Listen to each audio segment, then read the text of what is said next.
Përshëndetje të dashur miq të emisionit Personazhe në Fokus.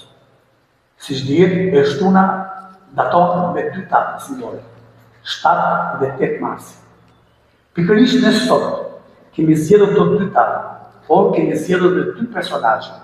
Me mua sot, për të qenë me ju, për të diskutuar rreth problematikave apo arsimi apo festa e 7 marsit, me mua është dhe një zonë, një nënë, që për jetën e saj, në kalvarët e saj, në edukimin fizik, si dhe zotin Kasario Salias, si dhe zonja Savete Gnushi, janë sot me ju për të diskutuar dhe për të treguar jetën e tyre në lidhje me mësuesin, çfarë është 7 marsi, çfarë është 8 marsi dhe çfarë janë të gjitha datat dhe çfarë është arsimi sot.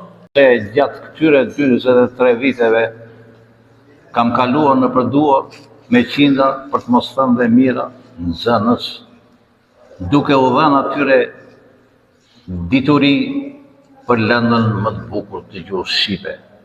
Në radhë të parë ju falenderoj për ftesën. 7 marsi për mua ka kujtime shumë, sepse e kam nisur jo brenda në Duqinje, por kam nisur në një fshat thjesht Shegan. Viti i parë i punës e kam filluar në Shegan.